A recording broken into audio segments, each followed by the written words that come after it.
In June 1991, two middle-aged Englishmen stood in the dock of Court Number 1 at the Old Bailey. Neither has a lawyer. They are defending themselves against charges of springing one of Britain's most notorious Cold War double agents from Wormwood Scrubs prison. The evidence against them is overwhelming. The evidence against them is, in fact, a book they wrote and published themselves, in which they describe how they helped him escape. The book also describes a rope ladder made from plastic-covered knitting needles, hand-knotted in a London flat, thrown over a Victorian prison wall on a wet October Saturday in 1966, while many inmates and guards at Wormwood Scrubs were watching a film show. The book describes a Bedford Dormobile camper van with a secret compartment built under the back seats, and a fugitive lying in that compartment, while two small children slept in the bunks above him at an East German border checkpoint. The book describes how three amateurs, none of them professional intelligence officers, none of them working as part of a Moscow-run operation, outwitted British security assumptions. The men in the dock are Michael Randle and Pat Pottle, peace activists, anti-nuclear campaigners. Both had been part of Britain's anti-nuclear protest movement. The fugitive they smuggled into the Eastern Bloc was George Blake, a former MI6 officer who had betrayed many Western agents to the KGB. The judge will give what later accounts describe as a virtual direction toward a guilty verdict. The defendants will spend the trial telling the jury why they should ignore him. To understand how this courtroom got here, we have to start with a sentence so long it shocked even the people who asked for it. In the opening days of the 1991 trial, the Crown lays out, methodically, who George Blake was and what he had done. The jury hears about a Dutch-born Englishman who joined British intelligence after the Second World War and was captured by North Korean soldiers in 1950. They hear that during 3 years of captivity, Blake turned, became a communist by conviction, and upon his return to MI6, the British Secret Intelligence Service began passing British secrets to Moscow. They hear that he betrayed Western agents working behind the Iron Curtain, some of whom were later reported killed or disappeared. They hear that he warned Moscow about the Berlin Tunnel, an Anglo-American operation to tap Soviet communications. None of this is in dispute. The defendants are not in court to dispute it. What they are in court to dispute begins on the morning of May 3, 1961, in the same courthouse, with Lord Parker of Waddington on the bench. Blake had pleaded guilty. His counsel had expected the maximum sentence of 14 years, on the assumption that all his offenses belonged to a single course of conduct. Lord Parker did not see it that way. He divided Blake's 9 years of espionage into 5 separate charges and imposed the 14-year maximum on 3 of them, ordering them to run consecutively. The total was 42 years. The sentence shocked observers. It was the longest non-life sentence then recorded in a British court. Decades later, it would emerge that before passing sentence, the Lord Chief Justice had consulted Prime Minister Harold Macmillan. That private conversation was not in the trial record, but it helps explain the shock that followed. The British press claimed the 42 years stood for the lives of 40 British agents Blake had supposedly sent to their deaths. The figure was never proven and almost certainly invented. The sentence was real. In the newspapers, Blake was a monster. In the cells of Wormwood Scrubs, he was a man you met on the landings. One of the men he met there was Michael Randle, doing 18 months for entering an American nuclear bomber base in a nonviolent protest in Wethersfield, Essex. To Randle, the 42 years did not look like justice. It looked like vengeance dressed up as a court order. That feeling did not go away. It became a question, and the question, slowly, became a plan. The Crown's next move in 1991 is to establish Blake's status inside Wormwood Scrubs. Model prisoner, calm, self-contained, taught languages in his cell, helped other inmates draft letters and petitions. Within a year of his arrival in 1961, the prison had quietly taken him off the active escape threat list. The man with 42 years left to serve had become, in the eyes of his keepers, a fixture. Now flash back. Wormwood Scrubs, the early 1960s. The wing where Blake serves his time houses a peculiar social mix. There is Blake himself, the immaculately polite former intelligence officer doing yoga in a cell at the end of the landing. There is Sean Bork, an Irishman from Limerick serving 7 years for sending an explosive device in a biscuit tin to a policeman, an attack that caused no injuries. Bork edits the prison magazine. Blake writes book reviews for it. They become friends. And there are the peace activists, Michael Randle, Pat Pottle, both jailed for breaching the Official Secrets Act of 1911 after a sit-down protest at the American nuclear bomber base at Wethersfield. Both members of the Committee of 100, a direct action group inspired by the philosopher Bertrand Russell. They view themselves as political prisoners, and they view Blake the same way, not because they admire what he did, but because no British court before had ever buried a man under 42 years. In 1962, in a prison urinal, Pottle quietly asks Blake whether he would consider escape. The answer is yes. The plan that follows takes years to assemble, mostly because the pieces have to leave the prison one at a time.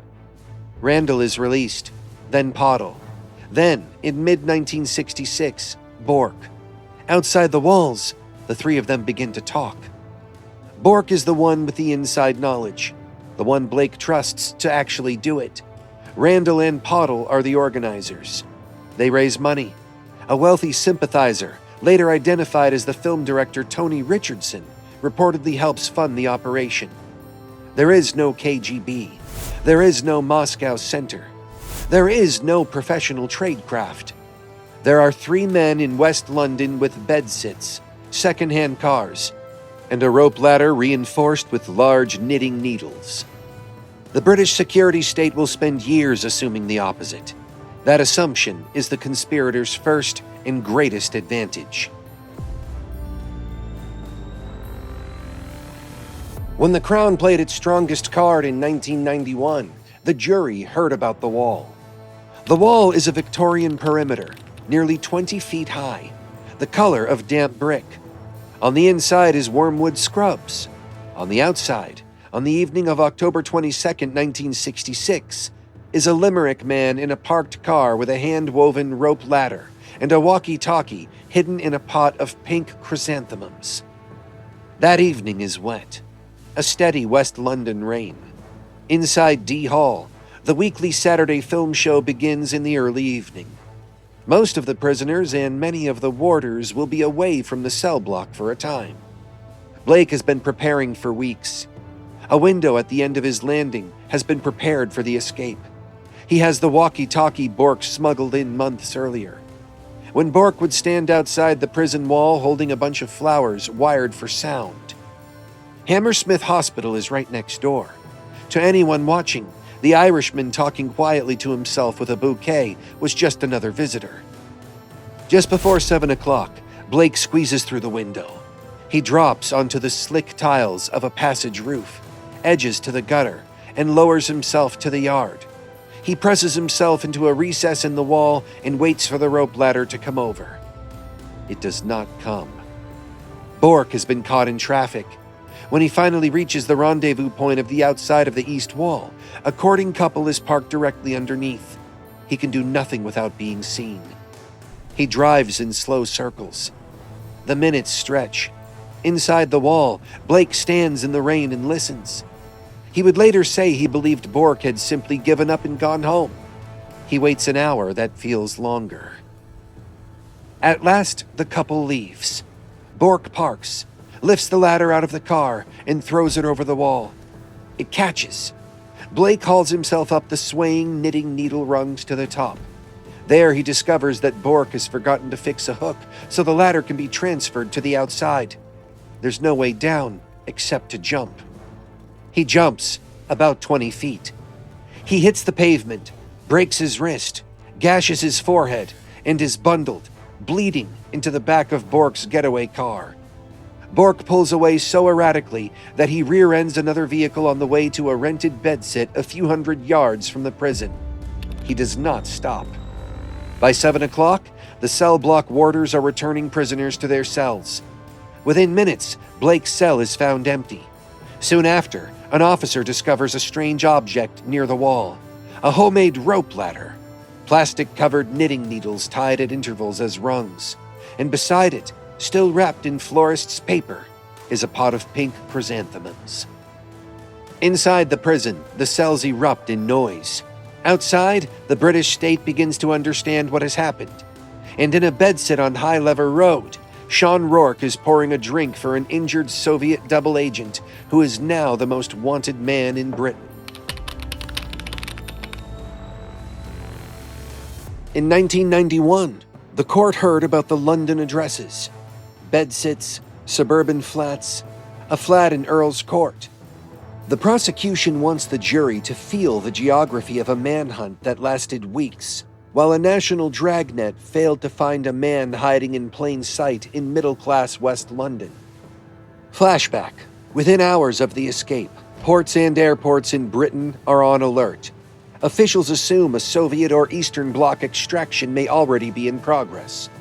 Special Branch and MI5 are looking for diplomatic vehicles, covert radio traffic, and the operational fingerprints of a foreign intelligence service. What is actually happening is more domestic than they can imagine. Blake is in a damp bedsit near the prison wall he just came over. He has a broken wrist. He cannot move openly.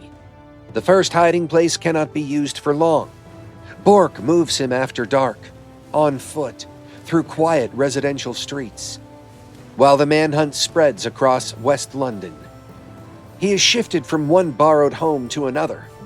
The activists keep him in modest houses with ordinary families coming and going. For a time, he is housed by the Reverend John Papworth, an Anglican priest and pacifist whose Earl's Court flat shelters Blake for 2 or 3 days. They share ordinary domestic space while the search continues outside. Papworth's wife eventually tells her psychiatrist that the spy whose face is on television is in her home. The psychiatrist dismisses the claim, and the secret holds.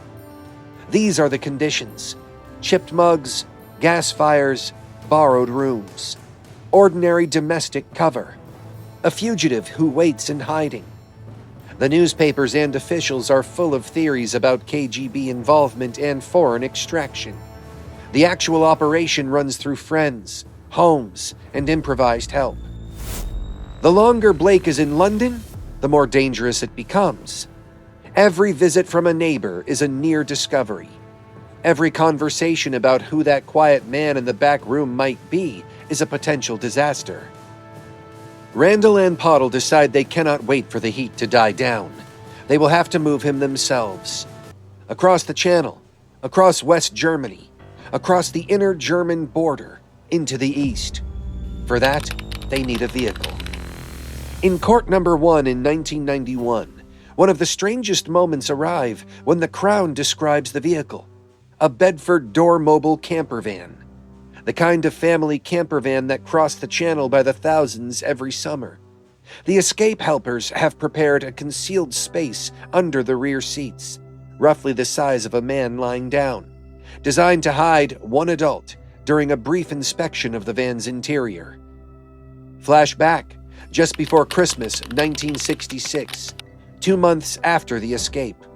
Michael Randle, his wife Anne, and their 2 young children set off on what looks, to anyone watching, like a midwinter family holiday on the continent. Concealed under the back seats is George Blake. The cover is total. A young couple, 2 small children asleep in the bunks above, sandwiches in the front, toys on the floor. They take a ferry across the Channel. Blake spends the crossing in the compartment, fighting nausea from the chemical smell of a rubber hot water bottle placed inside with him for warmth in the confined space. At the terminal and on the far side, the van is waved through without a serious look. A family camper van in late December is an easy thing to overlook on the road. They drive east through Belgium and into West Germany. The rain hammering against the doormobile's tin roof through the long road east. The country they are crossing is part of Europe's Cold War frontier, where security services are alert to exactly this kind of movement. They do not stop more than they must. The children sleep in the bunks. Blake lies underneath. At the inner German border, the Bedford pulls up at a checkpoint. A guard looks into the back, sees the children, and waves the van through. Inside East Germany, the Randles drop Blake near the border checkpoint on the roadside. A Soviet contact, identified in later accounts as his KGB controller, Sergei Kondrashev, helps arrange his onward journey from there. The Randles turn the doormobile around and drive their children home. For the British state, the trail goes cold somewhere in East Germany. For the activists, the operation is over. For Blake, a decades-long second life in the Soviet Union and then Russia has just begun. The story should end there. It will not. It will surface again, 23 years later, in a London publisher's office. In 1989, Randle and Pottle published their own detailed account of the escape. They name themselves on the cover. They say they did it. They explain why. They are arrested, and in June 1991, they go to trial in Court Number 1 at the Old Bailey. In the dock, in the same room where Lord Parker had sentenced Blake 30 years earlier, they conduct their own defense. They have no lawyers. They cross-examine each other. They quote Bertrand Russell. Pottle invokes Russell's line, "Remember your humanity and forget the rest." Randle invokes the case of William Penn, the Quaker preacher acquitted in 1670 by a London jury that defied a judge's order to convict and was locked up overnight for refusing.